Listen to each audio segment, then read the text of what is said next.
और federal board से related. मेरा नाम है बेटा जी मोहसिन हुसैन कादरी, आपका केमिस्ट्री टीचर। तो अब हम प्रोसीड करते हैं अपनी एक्सरसाइज की तरफ। सबसे पहला मल्टीपल चॉइस है, how many molecules are there in 1 mole of water. कि 1 मोल आपने वाटर का लिया, उसमें कितने मॉलिक्यूल्स हैं। ऑप्शंस हैं alpha 6.022 into 10⁻19, beta 6.022 into 10⁻23, Charlie 1.084 into 10⁻18 और डेल्टा है नन ऑफ दीज। हमारा इसमें राइट आंसर जो है वो बेटा बीटा 6.022 इंटू 10⁻23। और रीज़न क्या है, अगर आप 1 मोल लेते हैं किसी भी सब्सटेंस का तो उसमें 6.022 इंटू 10⁻23 रिप्रेजेंटेटिव पार्टिकल्स होते हैं। और वाटर को रिप्रेजेंट करने के लिए हम वाटर का मॉलिक्यूल लेते हैं H2O। इसका मतलब क्या हुआ, 1 मोल अगर आप वाटर लेते हैं तो उसमें वाटर मॉलिक्यूल्स होंगे 6.022 इंटू 10⁻23। एक हमारे पास डेफिनेशन बेस्ड ऑब्जेक्टिव था बेटा। सेकेंड ऑब्जेक्टिव की अगर हम बात करें, a flask contains 500 centimetre cube of sulfur dioxide at STP. The flask contains 40 grams, 100 grams, 50 grams, 1.4 to 7 grams। ये हमारे पास ऑप्शंस हैं बेटा। अगर हम आंसर की बात करें तो वो बनता है 1.4 to 7 ग्राम्स। और रीज़न क्या है, रीज़न बेटा हमारे पास ये है कि mass of sulphur dioxide in 500 centimetre cube हमें निकालना है। गिवन वॉल्यूम कितना है 500, इसे मोलर वॉल्यूम पे डिवाइड कर दें एसटीपी पे, वो होता है 22414 अगर सीएम क्यूब में लेंगे तो इससे क्या निकला है मोल्स, मल्टीप्लाई कर दें मोलर मैस से तो हमारे पास क्या चीज़ निकल आएगी, मैस वैल्यू। तो हमने गिवन वॉल्यूम को मोलर वॉल्यूम पे डिवाइड किया और मोलर मैस से मल्टीप्लाई करके हमने क्या चीज़ बेटा फाइंड आउट कर ली, वेट फाइंड कर लिया। अब हम बात करते हैं थर्ड मल्टीपल चॉइस की। A necklace has 6 gram of diamond in it, what are the number of atoms contains in it. आपने बताना है इसके अंदर टोटल एटम्स कितने हैं। अल्फ़ा है 6.022 इंटू 10⁻23, बीटा है 12.04 इंटू 10⁻23, चार्ली है 1.003 इंटू 10⁻18 और डेल्टा है 3.01 इंटू 10⁻23। राइट आंसर बेटा बनता है 3.01 इंटू 10⁻23। रीज़न क्या है, अगर आप नंबर ऑफ़ एटम्स निकालना चाहते हैं, नंबर ऑफ़ मॉलिक्यूल्स निकालना चाहते हैं या नंबर ऑफ़ फार्मूला यूनिट्स निकालना चाहते हैं तो बेटा फार्मूला ये होता है, गिवन मैस उसे मोलर मैस पे डिवाइड करते हैं और एवोगैड्रो नंबर से मल्टीप्लाई कर देते हैं। गिवन मैस देखें कितना है 6 ग्राम, डायमंड का सिंबल क्या है C और उसका मोलर मैस है 12, मल्टीप्लाई कर दिया एवोगैड्रो नंबर से। So our right answer is 3.01 into 10⁻23। अगर हम फोर्थ मल्टीपल चॉइस की बात करें, what is the mass of aluminium in 204 grams of aluminium oxide. आपने एलुमिनियम का मैस बताना है एलुमिनियम ऑक्साइड के अंदर और उसकी टोटल अमाउंट आपको दे दी गई है 204 ग्राम्स। अल्फ़ा है 26 ग्राम्स, बीटा है 27 ग्राम्स, चार्ली है 54 ग्राम्स और डेल्टा है 108 ग्राम्स। हमारा राइट आंसर है बेटा जी 108 ग्राम्स। रीज़न इसकी क्या है, तो रीज़न की अगर बात करें बेटा जी तो mess of aluminium in 204 grams of aluminium oxide. मुझे बताएं बेटा जी, अब हमने पहले बनाना है कन्वर्जन फैक्टर, किसका वेट निकालना चाहते हैं, एलुमिनियम का। तो फार्मूला में एलुमिनियम 2 है, 2 इंटू 27 हमने नोमिनेटर में लिखा, डिनोमिनेटर में एलुमिनियम ऑक्साइड का वेट लिख लिया।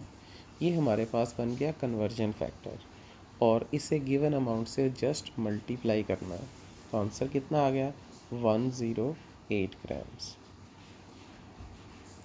नेक्स्ट मल्टीपल चॉइस है बेटा जी, The reactant which is consumed first and give the least quantity of product is called alpha है the reactant in excess, beta है स्टाइकोमेट्री, चार्ली है लिमिटिंग रिएक्टेंट और delta है स्टाइकोमेट्रिक अमाउंट। तो बेटा ये हमारे पास आंसर की अगर बात करें तो ये है लिमिटिंग रिएक्टेंट। रीज़न पहले देख लेते हैं। रीज़न क्या है, ये हमारे पास स्टेटमेंट जो है वो एक डेफिनेशन है किसकी, लिमिटिंग रिएक्टेंट की।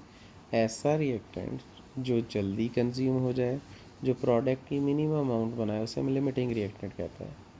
एक्सेस कौन सा होता है, जो रिएक्शन में कंज्यूम नहीं होता। स्टाइकोमेट्री हमारे पास क्या है, इसमें हम अमाउंट्स रिएक्टेंट और प्रोडक्ट्स को आपस में रिलेट करते हैं। स्टाइकोमेट्रिक अमाउंट वो होती है जिसमें 100% रिएक्शन आपके पास हो जाए। अगर हम सिक्स्थ ऑब्जेक्टिव की बात करें, which one of the following compounds contain the highest percentage by mass of nitrogen. Alpha है अमोनिया, बीटा है हाइड्रोजन, चार्ली है नाइट्रिक ऑक्साइड और डेल्टा है अमोनियम हाइड्रोक्साइड। आंसर की बात करें तो बेटा हाइड्रोजन है। अब रीज़न में क्या है बेटा जी, हमारे पास देखिए अगर अल्फ़ा को कंसीडर करें, अल्फ़ा अमोनिया है, नाइट्रोजन का वेट डिवाइडेड बाय अमोनिया के वेट मल्टीप्लाइड बाय 100, तो परसेंटेज किसकी आ गई, नाइट्रोजन इन अमोनिया। अच्छा जी, बीटा ऑप्शन में अगर देखें तो हाइड्रोजन है, 2 नाइट्रोजन है, तो 28/32 इंटू 100, तो कितनी आई 87.5।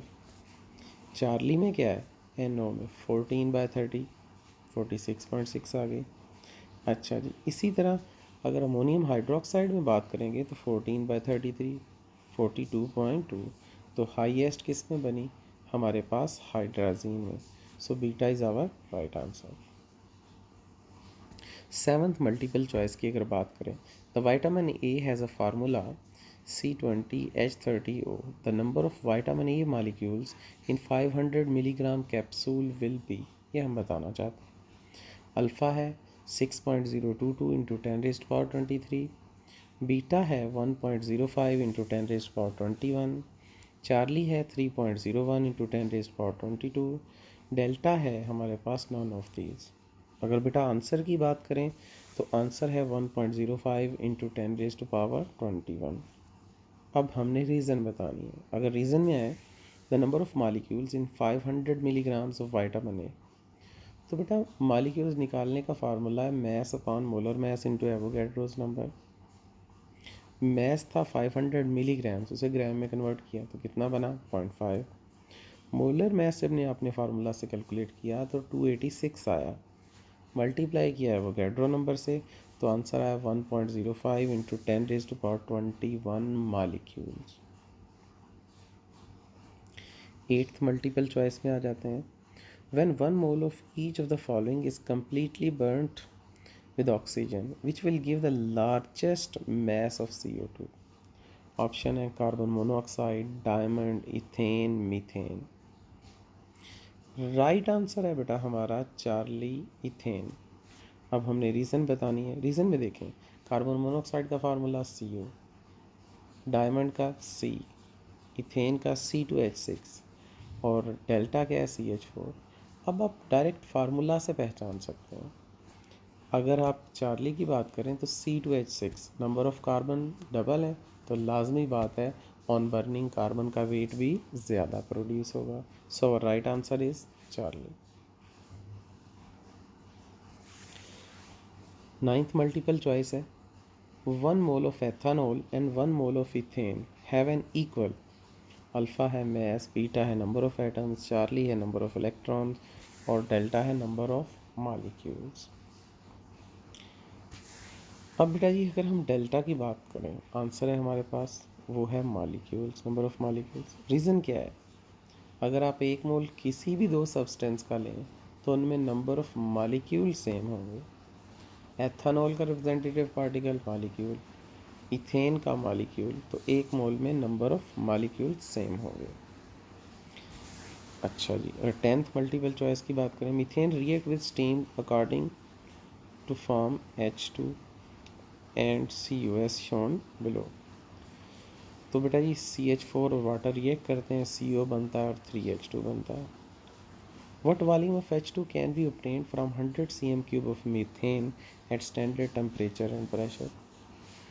अल्फ़ा है 300 cm क्यूब, बीटा है 200, चार्ली है 150 और डेल्टा है 100 cm क्यूब।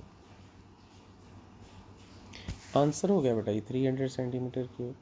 अब हम रीज़न पे आ जाते हैं। रीज़न क्या है? तो रीज़न में है बेटा ये CH4 वाटर से रिएक्ट कर रहा है, कार्बन मोनोऑक्साइड और हाइड्रोजन प्रोड्यूस हो रही है। अगर आप देखें तो CH4 का एक यूनिट H2 के 3 यूनिट्स बना रहा है, तो वॉल्यूम ऑफ हाइड्रोजन प्रोड्यूस कैसे निकलेगा? Conversion factor into given volume. 3 बन रहे हैं 1 से, तो 3/1 इंटू 100, तो आंसर क्या आ गया? 300 सेंटीमीटर क्यूब। तो बेटा ये हम बात कर रहे थे एक्सरसाइज की। एक्सरसाइज के हमने फर्स्ट 10 मल्टीपल चॉइस क्वेश्चन को डिस्कस किया है। मैं उम्मीद करता हूँ कि आपके लिए डिस्कशन फ्रूटफुल होगी। बहुत शुक्रिया बेटा जी। अल्लाह हाफिज़।